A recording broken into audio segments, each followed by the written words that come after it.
Assalamualaikum. Saya nak tunjuk macam mana kalau masa kita receive stock tu, kita boleh tukar harga selling price ataupun kita nak maintain kan. Kemudian kalau kita nak dapatkan sistem untuk bagi kita alert kan kalau harga tu berubah kan. Okey, saya tunjuk sini ada dua skrin. Satu untuk nak tengok item supaya cepat benda tu boleh nampak terus kan daripada kita pergi flip flop kan, flip pada skrin satu skrin pada satu skrin. Jadi saya buat satu tengah tengok stok, satu lagi tengah buat receive stock. Contoh item dia 0414 kan. Okey, saya yang biasanya 0414 kita dapat harga based on latest cost ya kan. Harga kita beli ni harga latest cost. Saya tak masukkan lah supplier, tak kisah kan. Jadi harga jual sekarang 16.50 sen. Kalau saya terima ni, saya kata saya harga sekarang 13.50 sen kan. Dia akan keluar message itu, cost increase. Kita tak nak tukar kan. Nak update tak all system price? Selling price nak update tak nak kan. Jadi harga maintain 16.50 sen walaupun cost dah naik sikit kan. Kalau saya save yang ni, yes, kita akan tengok the average cost dah bertukar. Latest cost pun dah bertukar kan. Tapi selling price masih 16.50 sen kan. Okey, satu lagi senario 0414 juga, 0414. Kita ambil harga kurang kan, harga kurang.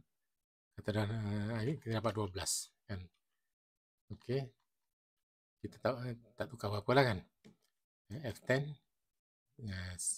Yes. Kita akan dapat average cost dia berubah. Kemudian harga masih ni. Tapi latest cost RM12 kan. Tadi 13.5, jadi RM12. Selling price still 16.50 kan. Satu lagi kita kata 0414. Katalah harga sekarang dah naik 18 kan. Kita naik 15 ni, yes, kita klik yes kan. Jadi 24. Dia suggested price sekarang jadi 24.75. Kita nak tukar, kita nak 25 kan. Okey.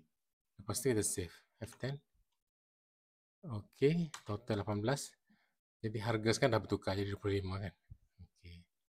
Satu lagi option, kalau kita benda tu kita tak nak keluarkan message supaya just accept apa kan. Kita pergi pada setting, server setting, kita tukar dalam kat bawah sekali dalam host purchases ni, alert ni. Alert cost is lower than latest cost. Yang ni tak nak alert, yang ni pun kita tak nak alert kan. Kalau ni nak alert, kita tekan true kan. Yes.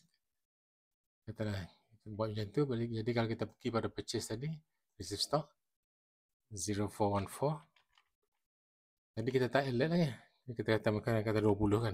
Kita tak keluar apa message. Kalau kita nak tukar, kita tukar lah harga kan. Kita letak 28. Lepas tu kita F10. Jadi sekarang dah tukar 28 harga kan. Ataupun tadi saya tak saya activate alert kalau price low kan. Jadi saya buat kan server setting. Kalau lower dan latest cost kita punya alert kan. Kalau higher tak alert kan. Lepas tu saya pergi balik pada receive stock tadi. 0414. Dia letak sekarang RM15 kan. Yang keluar message lah. Yes, default yes lah. Kalau kita tekan enter je dia keluar yes lah. Kan 15 kan. Ataupun kalau kita kata 16, kalau kita kata no, dia akan balik pada yang original price lah 20 tadi kan. Katalah kita ambil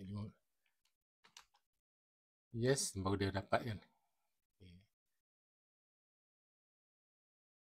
Dan itu sahaja. Terima kasih.